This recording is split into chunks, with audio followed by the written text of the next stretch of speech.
I am Dr. Pawan Kumar Jha from Siemens Group of Institution.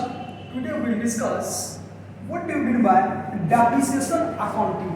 आज के session में हम लोग बेसिकली डिस्कशन करेंगे कि डेप्रिसिएशन क्या होता है।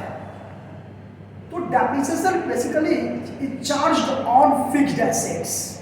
फिक्स्ड एसेट्स में भी आपको जो है एक्सेप्ट लैंड, यानी depreciation means a gradual reduction in the value of fixed assets except land due to wear and tear, due to obsolescence, due to lapse of time, etc.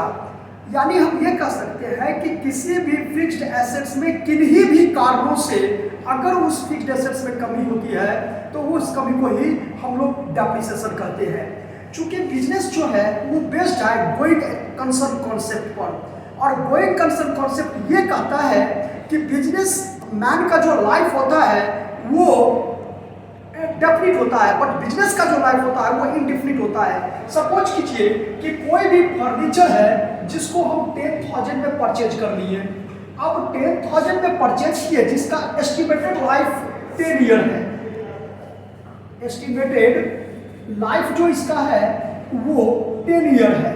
अब suppose कीजिए कि वो तो 10 ही साल तक चलेगा, और गोइंग कंसर्न कॉन्सेप्ट कहता है कि बिजनेस का लाइफ इनडिफिनिट होता है। तो बिजनेस का ये फर्ज बनता है कि इस एसेट्स के लिए वो पहले से ही अरेंजमेंट कर ले ताकि आफ्टर 10 ईयर उसको किसी तरह का कोई दिक्कत ना हो। तो वो क्या करते हैं बिजनेस जनरली कि वो जो 10,000 जो 10 ईयर के लिए है वो एज्यूम कर लेते हैं कि हर एक साल उनके यहाँ से मतलब कितना अरेंजमेंट करना पड़ेगा। तो ईच एंड एवरी ईयर उनको 1,000 अरेंजमेंट करना पड़ेगा, और इस तरह से जैसे ही आफ्टर 10 ईयर ये फर्नीचर काम करना बंद कर देगा वैसे ही आफ्टर 10 ईयर तक उसके फंड में इतना पैसा डिपॉजिट हो जाएगा ताकि उस पैसे से फिर एक न्यू फर्नीचर वो परचेज कर लेंगे और बिजनेस कंटिन्यू चलता रहेगा।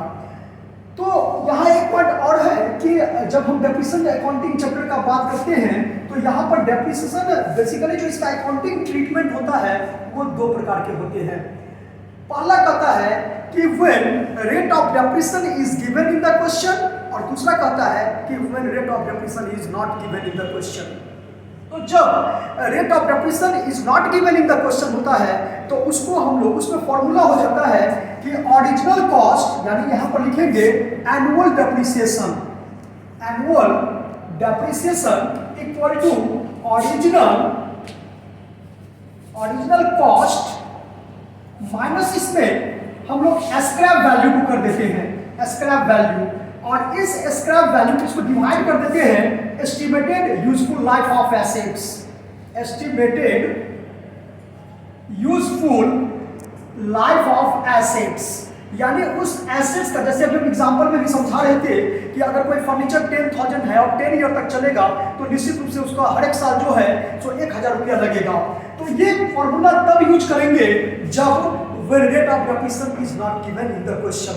लेकिन जब आपको खुद क्वेश्चन में लिखा हुआ हो कि when rate of depreciation is charged on assets, तो इस तरह से आपको करेंगे कि ओरिजिनल कॉस्ट इनटू रेट, पहले तो यहाँ पर कर देंगे, अगर स्क्रैप वैल्यू है तो उसको माइनस कर देंगे, और ये जितना आएगा उसको इनटू रेट डिवाइडेड 100। अगर सपोज कीजिए कि अगर कोई भी मंथ हो या डेज में निकालना हो तो यहाँ पर आप उसको मंथ बाय, अगर मंथ में है तो मंथ बाय 12 कर देंगे। ये फॉर्मूला यूज करेंगे तब जब rate of depreciation is given in the question हो। तो दोनों क्लियर है कि अकाउंटिंग ट्रीटमेंट में हम जब इसको करते हैं तो उसका जनरलाइज करते हैं, उसको अलग करते हैं, लेकिन जनरलाइज यानी जनरल एंट्री तब करेंगे जब मुझे अमाउंट की जानकारी होगी, क्योंकि मॉनेटरी ट्रांजैक्शन जैसे ही होगा तभी वो बिजनेस के बुक्स में रिकॉर्ड होगा, अदरवाइज वो रिकॉर्ड नहीं होगा। तो सबसे पहले हम लोग how to calculate the amount of depreciation, तो इसमें यही दो कंडीशन समझ सकते हैं कि when rate of depreciation is not given in the question और when rate of depreciation is given in the question. अब जब इसका अकाउंटिंग ट्रीटमेंट होता है तो अकाउंटिंग ट्रीटमेंट भी दो प्रकार के होते हैं। ये कहता है कि when depreciation is direct charge to an assets, और दूसरा कहता है कि when depreciation is not direct charge to an assets. या इसको हम इस तरह से कह सकते हैं कि when provision for depreciation account is not maintain, और second when provision for depreciation account is maintain. तो नेक्स्ट सेशन में, नेक्स्ट क्लास में इस पर हम लोग डिस्कशन करते हैं। Thank you all of you.